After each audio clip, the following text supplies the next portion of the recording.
Oh, oh, okay.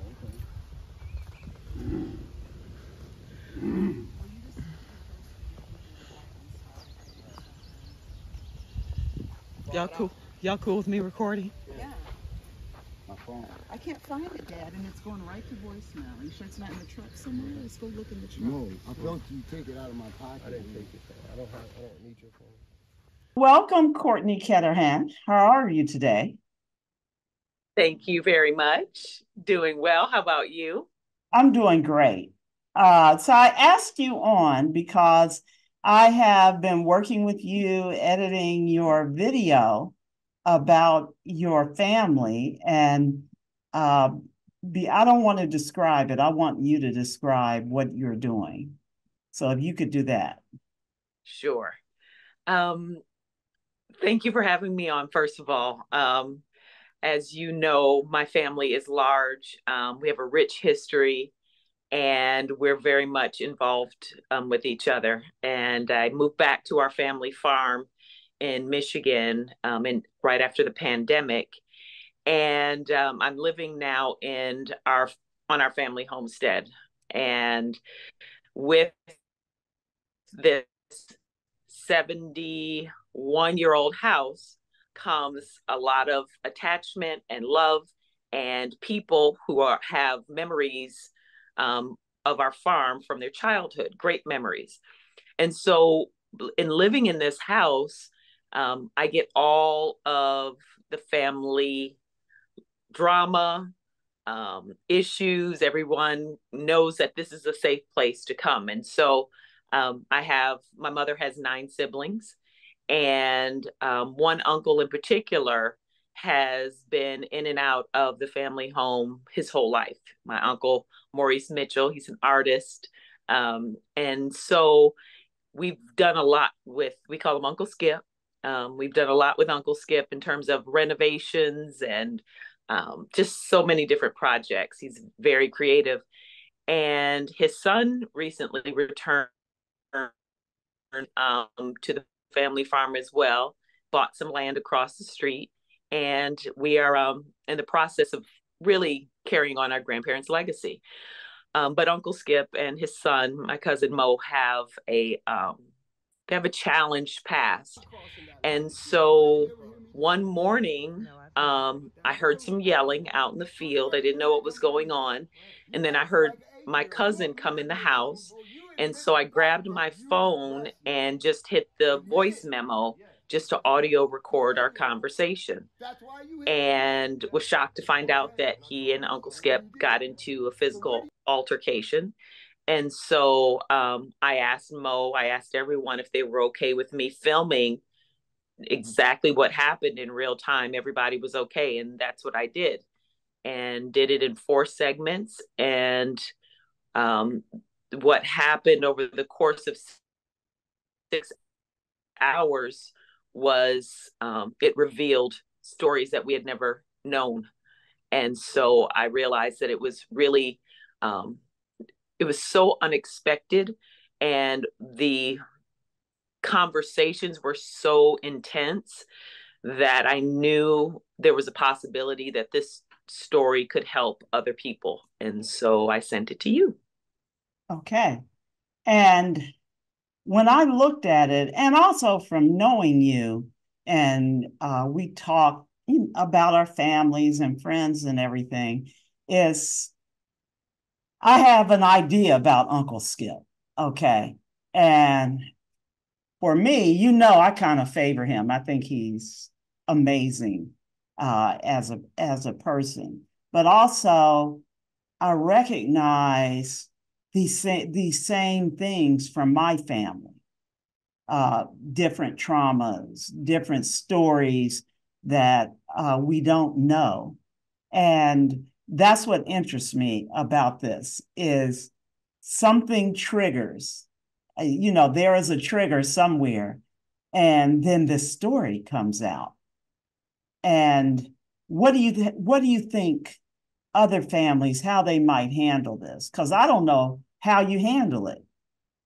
What do you do? Right. I think, what was so interesting when this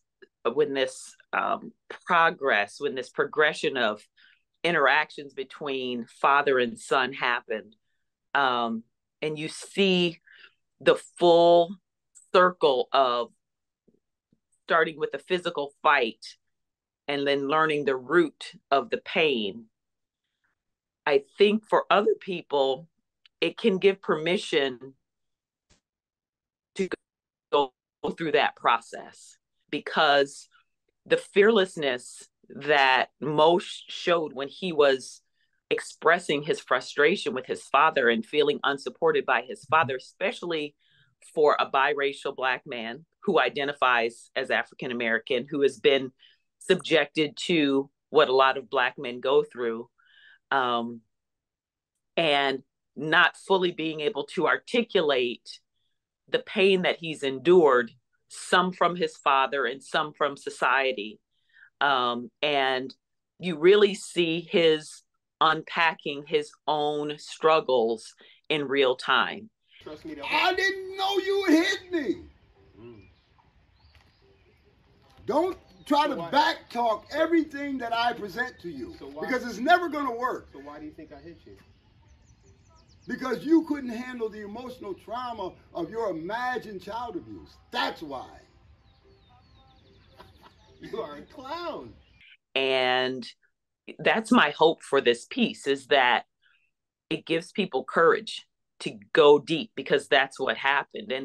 And you don't know when it's going to happen. And in the piece, you know, Mo even talks about he didn't know how to talk about what he ended up ultimately sharing, so that his father could have a greater understanding of the anger and the pain, and yet still the love, that there was love underneath all of this pain, all of this misunderstanding, all of this blaming.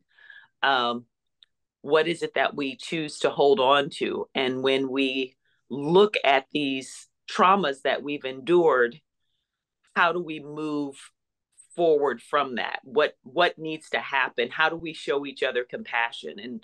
And I feel like Uncle Skip and Mo just really, they embodied what that process looks like. Okay. Now you're doing this as a family, going through the process as a family. There's no third parties. You didn't run off to the psychiatrist or any, and not that anything is wrong with that, but I think this is an interesting approach to me, that as a family, you have decided we're going to work through this. We're going to work through this. Is that? Yeah. Yeah. It is. I mean, it's always been our way, in a way, while we have our family secrets and we're still processing through a lot of the traumas that such a large family always has to do. Being in rural Michigan, you know, it's not easy to find the therapists, the people with the expertise that really can understand and help us unpack what we've endured. And so I think Mother Nature definitely played a hand in this process, because we've had this farm for 56 years now, and it's such a familiar place to all of us. It's a safe place. And I think the only way that the conversation that happened between Uncle Skip and Mo could happen outside of traditional therapy would be out in Mother Nature, in this land that they both know and love so much. Okay, so that's another important part, is I think if you were in an urban setting, this may not have been able to take place, because there's this one part where they were at the end of the argument, and there's some accusations about you took my phone and whatnot.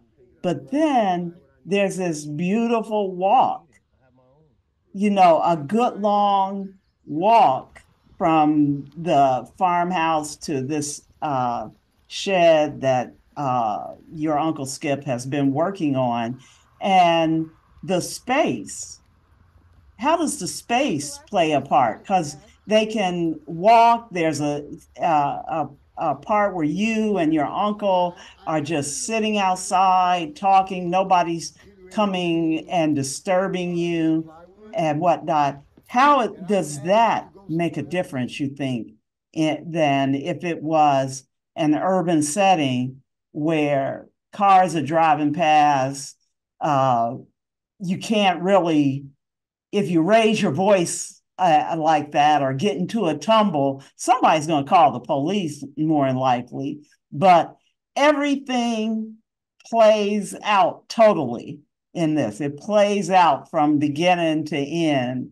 And people are even, I know when your uncle gets in his truck and his son comes back to talk to him. And once again, it's that space that they're able to use, this rural space. And so Yeah. I guess Yeah. what I'm saying is how when you said rural Michigan, I was like, people don't think of Michigan as rural, number one. But how do you think that plays a part in this healing and whatnot? Well, when you're out in the country and you know that there's no one around, um, it you create different types of relationships. You have to plan. You have to have your resources lined up. You can't run out of oil because you could freeze for it might take 3 days for the oil truck to come to heat up the house. You just you're more connected to the elements. And so, in the wintertime, we're hunkered down, we're, buttoned up and covered up. But when the sun comes out, and you're out in the breeze and the sunshine and you hear the birds, um, the connection to self is much easier. The connection to what is really going on inside of you is, I find it's a faster track than sitting in an urban setting or in a clinical office, because you are breathing in the energy of our history.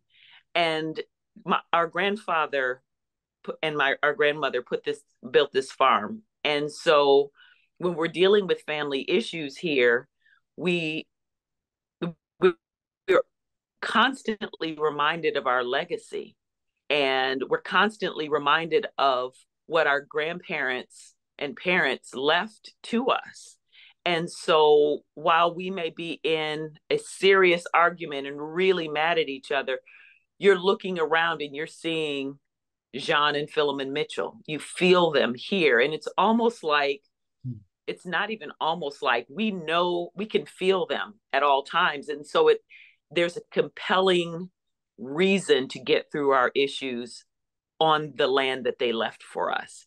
And having the physical space, being able to walk, being able to sit down under trees, and you don't have to plan anything. You don't have to script anything. You don't have to set up, a scene, because we're constantly out here not only doing the work of the farm, but doing our inner work, because arguments do happen, and we do get into the past, and we do deal with current issues because we haven't dealt with past traumas. I mean, since the time that we filmed, last summer, this piece, I've got a half dozen other incidents that have happened that they occur naturally, because we know we're safe here. We know that this is Mitchell land. It's our land, and it was put here to help us sustain ourselves, not just by growing blueberries,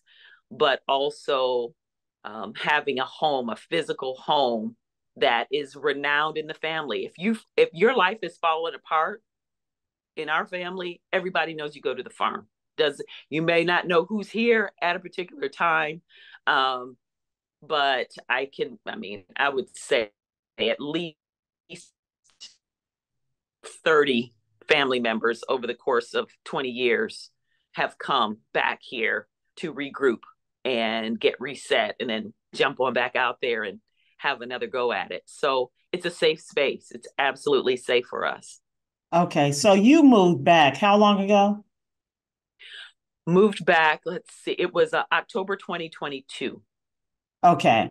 Now, you mentioned that everyone, that's the center point. How does that affect you? Because that means everybody's bringing all their stuff to where you're living. How does that affect you? Well, being the eldest granddaughter of 38, it's always been, I've always been involved. Even when I wasn't living in Michigan, I've always been involved in making sure that the farm was maintained, that the house did not leave our possession.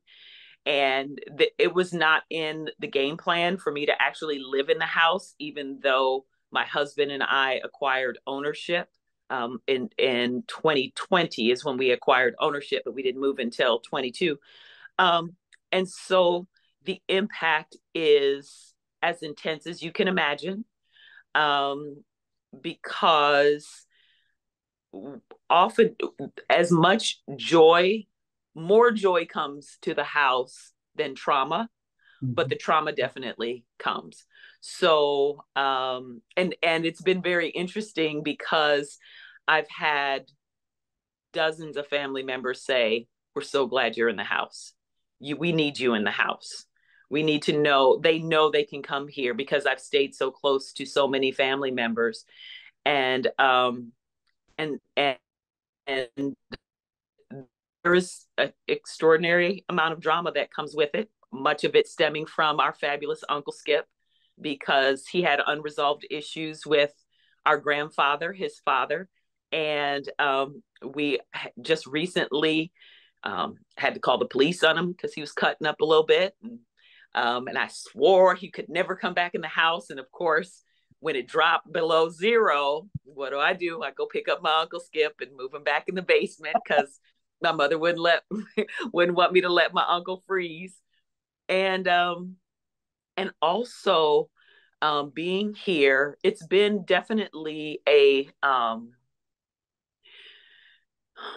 it's been revealed how much trauma and mental illness has impacted us at varying degrees. And because I'm close to all of my mother's siblings and most of their children, even if I'm not close to all of their children, I pretty much know what's going on.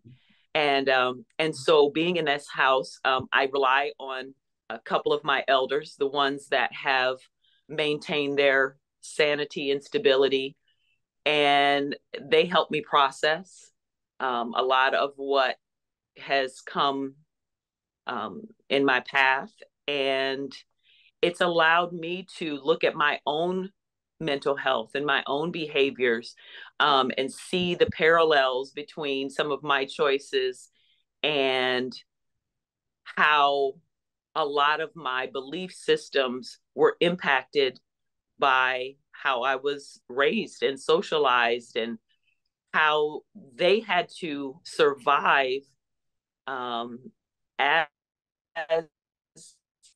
African Americans in rural Michigan starting in the early 1950s. And knowing their stories has been a tremendous help. And I often find myself sharing the stories of our family, not only with my children, but with their generation, because the traumas just change shape, but they don't go away until they're addressed. And so I consider it an honor to be in this house. I just spoke to a cousin who is 46 years old, and we just this afternoon we realized we haven't seen each other in over 20 years. And he just moved back to Kalamazoo, which is 40 minutes away. And he said, Kourtney, can I come out? I haven't seen the farm. And I was like, I can't wait for you get here. So it's there's just so much joy in being here, and so many unexpected surprises. And I don't, even the tough situations, they don't throw me, because the land is so rich and the history is so rich. And at the end of the day, we really do love each other. We will drive each other nuts, but we do love each other, and I get a daily reminder of that. Okay, I've heard you talk about the land and the homestead. Do you think that's something that is missing in families? Because well, I teach kids, and I'll ask questions just so we get to know each other for about 5 minutes every day, different prompts.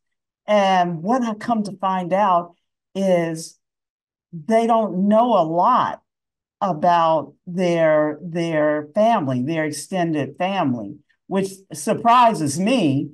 But I'm a lot older than them, and they will. I have even heard them say things like, like, well, where was your mother or your father born? Where? And they're like, I don't know. Uh, Somewhere in Georgia. And I'm like, where does this disconnect come in? And then I'm listening to you about various mental states. And I'm saying mental states because we automatically label things as mental illness. And sometimes I don't think it's mental illness, it's just a state of mind. I do think there's mental illness, but I also think there's a state of mind. And I watch some of these young kids and the state of minds that they enter, and I always wonder about that disconnect. Do you think that land is part of that, of centering everyone? I do. I do. I believe Mother Nature holds the healing power that we all need. And being fortunate enough to be farmers still, part of the 2% of Black farmers in America, when we look at the history of agriculture, when we look at the history of Black farmers, when we look at the civil rights movement being funded initially by Black farmers, being disconnected from that history, I believe is a big component that, when incorporated, absolutely facilitates healing and wellness and even just joy. Two of my cousin's stepsons, they were 16 and 17. This was last summer. We had some really unsavory work on the farm. The blueberry branches had been pruned, and some of these branches are 4 to 6 feet long, and they were intertwined. And Uncle Skip was supposed to pull the branches out of the rows before the weeds took over, and he didn't. And so we had to hire two teenagers to get out there in this hot sun and do this really not fun work mid-June, when it starts to get really hot, a couple weeks before blueberry season. And they live in Kalamazoo. We brought them out here, fed them well, and they both aspire to go to college. And they both said they could see themselves living in the country after being out in the fresh air and the sunshine and the breeze. And as tough as the work was, they did it joyfully, enthusiastically. And I think just especially when you're younger, if you're inside a lot, if you're on your phone, you're in video games and all the different things that these kids do to keep their minds occupied, when they get out in nature, they connect immediately. And that was part of me staying connected to the farm, because we were living in Los Angeles when my mother called and said that she was afraid we were about to lose the blueberry farm. We were going to lose the farm. And I did a whole dramatic cry scene and told my husband I had to go back. and, brought the kids out. And I think they were 10 and 8 at the time, and they didn't work yet. But eventually I had them out here working. And, you see real poverty. You see where food comes from. You see organic farming. You see all of these different things that you don't even think about when you're consuming fruit. But when you're out here, you understand how we're all so very connected, and how when we support each other, things are smooth. And when we have miscommunication, it turns into chaos. And it definitely makes you fine tune how you function. And I think that's probably why we do have so many healers in the family. We do have so many entrepreneurs, because the possibilities are limitless. When you see the moon that looks just absolutely massive, full moon, like you could reach out and touch it, and you see the stars and you see these amazing sunsets, it's you feel connected to a greater source. And whether you're trying to sort out, your next career move, or what's going on in your relationship, or why you're not getting along with your parent, it's much easier when you're not bound by space and roads and telephone poles and honking horns and neighbors. It's just you. Clarity of mind. Okay. Mm-hmm. So thank you, Kourtney, for doing this. I really appreciate it.